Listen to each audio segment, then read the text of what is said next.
The galaxy had forgotten about Earth. It was a small blue planet on the edge of an unremarkable spiral arm. The Empire had destroyed it 200 years ago. They burned the cities. They poisoned the oceans. They killed billions of innocent people in just 3 days. They were a cruel species. They believed that younger races were nothing more than insects to be crushed. Earth was just another world they erased from existence. The galactic records listed humanity as extinct. They celebrated their easy victory and moved on to conquer other worlds. But they made one mistake. They saved one human child. Commander of the fleet had found a small girl hiding in the ruins of a burning city. She was maybe 5 years old. Her face was covered in ash and tears. Her family was dead. Her world was dying around her, looked at her and felt something strange. Perhaps it was curiosity. Perhaps it was a desire for a trophy. He decided to keep her as a pet. He named her nothing. He gave her a number. She was called Subject 7. Subject 7 grew up on the command ship. She was treated worse than an animal. They made her clean the floors. They gave her scraps of food. They beat her when she cried. The soldiers laughed at her weakness. They called her the last pathetic remnant of a dead species. They told her that humans were weak and deserved to die. But Subject 7 never forgot who she was. She never forgot Earth. She kept her memories alive in her heart. She remembered her mother's face. She remembered her father's voice. She remembered the blue sky and the green trees.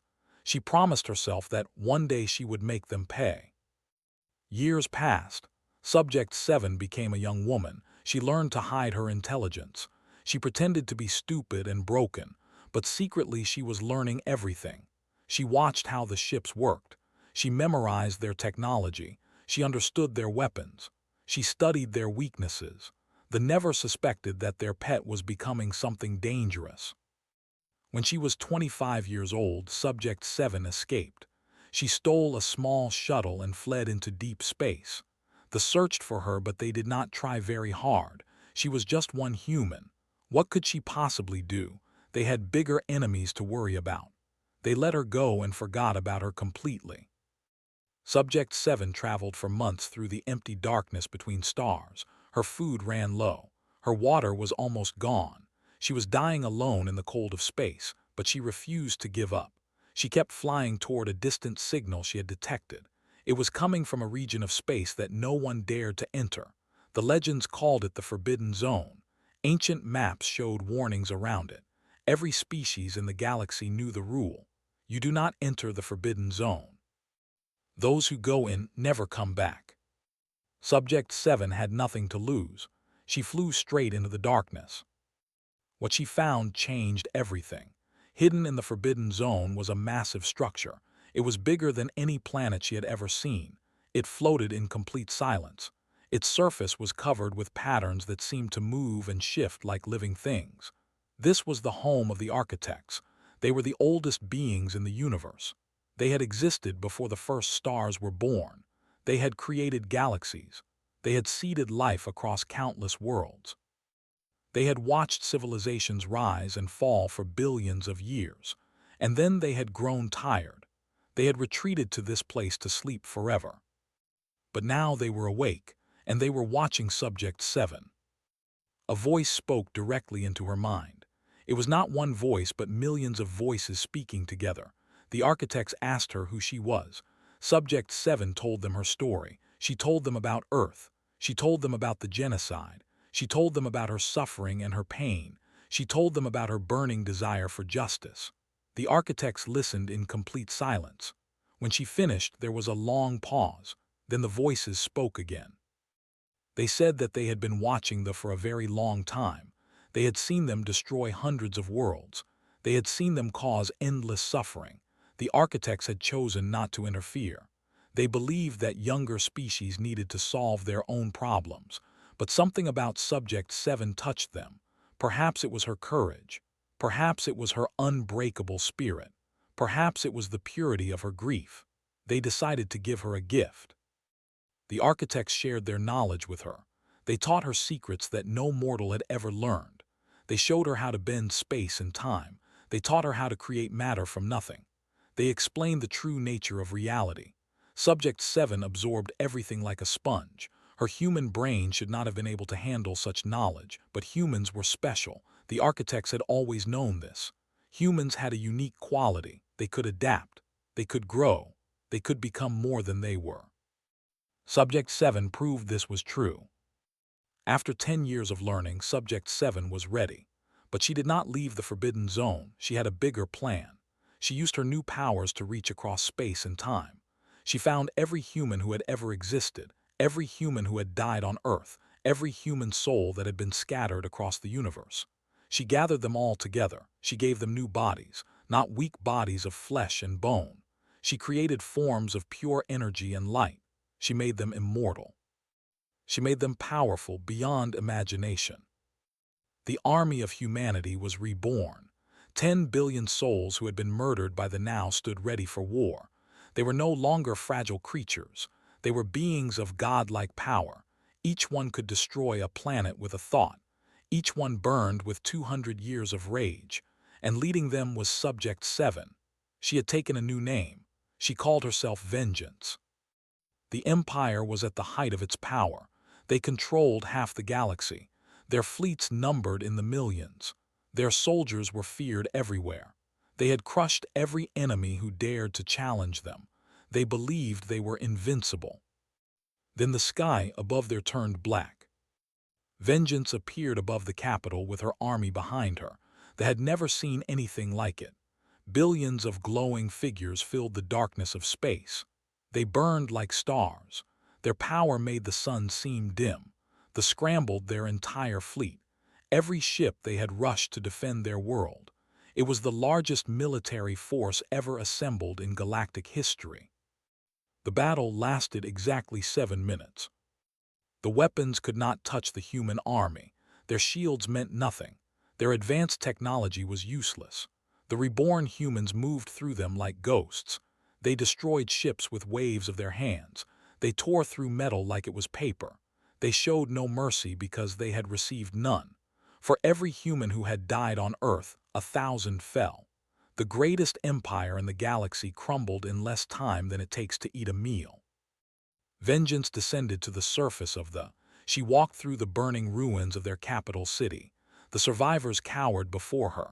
They begged for mercy. They promised to do anything if she would spare them. Vengeance looked at them with cold eyes. She remembered being a frightened child. She remembered being beaten and starved. She remembered every cruel word and every painful moment.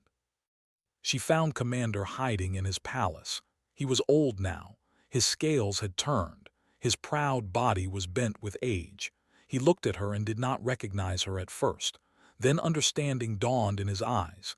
He remembered the little human girl he had taken as a pet. He remembered calling her Subject 7.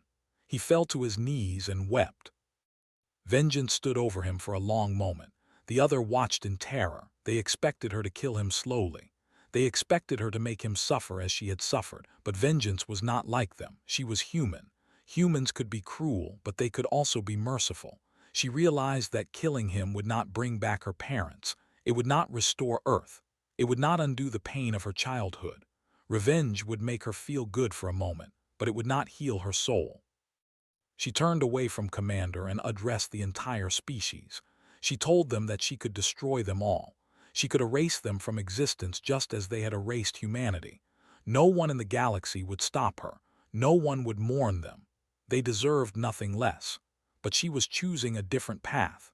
She was going to let them live with the knowledge of what they had done.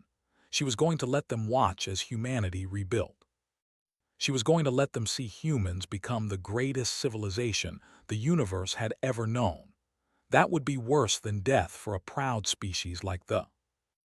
Vengeance left the in ruins. She took her army and traveled to the place where Earth had once been. There was nothing there now but floating debris and silence. She gathered her people around her. Together they used their powers to create something new.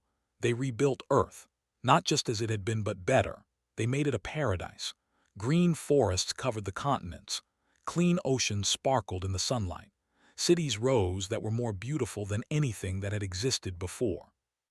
The reborn humans settled on their new world. They remembered their old lives, but they were different now. They were immortal beings with the power of gods, but they chose to live simply. They planted gardens. They raised families. They created art and music. They remembered the lessons of their past. Power without wisdom leads to destruction. They had proven that humanity would not make the same mistake. Word spread across the galaxy about what had happened. Every species heard the story of Subject 7. They heard how one human had survived the destruction of her world. They heard how she had found the architects. They heard how she had raised an army of the dead and defeated the mightiest empire in history. And then they heard the most incredible part. They heard that she had shown mercy to her enemies. The other species had always dismissed humans as weak and primitive. Now they understood how wrong they had been. Humans were not weak. They were just different. Their strength came from their hearts. Their power came from their ability to love and forgive. Their greatest weapon was not violence but compassion. The galaxy had never seen anything like it. Ambassadors came from every corner of the universe to meet with the humans. They brought gifts and offers of friendship. They wanted to learn from this remarkable species. Humanity welcomed them all. They shared their knowledge freely. They helped other species grow and develop. They became teachers and guides rather than conquerors. In just a few generations, humanity had transformed the galaxy. Vengeance watched it all happen with quiet satisfaction. She had been called Subject 7. She had been called worthless. She had been told that her species deserved extinction. Now her people stood at the center of a new golden age. The architects had been right about humans. They were special, not because of their technology or their weapons. They were special because of their spirit. They could endure any suffering. They could survive any tragedy. And they could turn their pain into something beautiful. The empire eventually collapsed completely. The other species they had oppressed rose up against them. Without their military power, they had nothing. They became refugees wandering the galaxy with no home. Some humans argued that they should be punished further, but Vengeance refused. She said that they were already living in their own personal hell. They had to watch the species they had tried to destroy become the most beloved in the universe. Every day reminded them of their failure. That was punishment enough. Earth became the capital of a new galactic federation. Humans worked alongside thousands of other species to build a better future. War became rare. Poverty was eliminated. Disease was cured. The universe entered an age of peace and prosperity that lasted for millions of years. And at the heart of it all was the legacy of one small girl who had refused to give up. The story of Subject 7 was told to children across the galaxy. It became the most famous tale ever known. It taught them that no matter how dark things seem, hope can never truly die. One person can change everything. One act of courage can reshape the universe. And sometimes the greatest power comes not from weapons or technology, but from the simple human ability to keep going when everything seems lost. Vengeance lived for countless ages. She watched generations rise and fall. She saw civilizations bloom and fade. But she never forgot who she had been. She never forgot the little girl crying in the ashes of Earth. That child had become a goddess. That victim had become a savior. And humanity had returned from extinction to stand among the stars as equals to the oldest beings in creation. The galaxy would never underestimate humans again.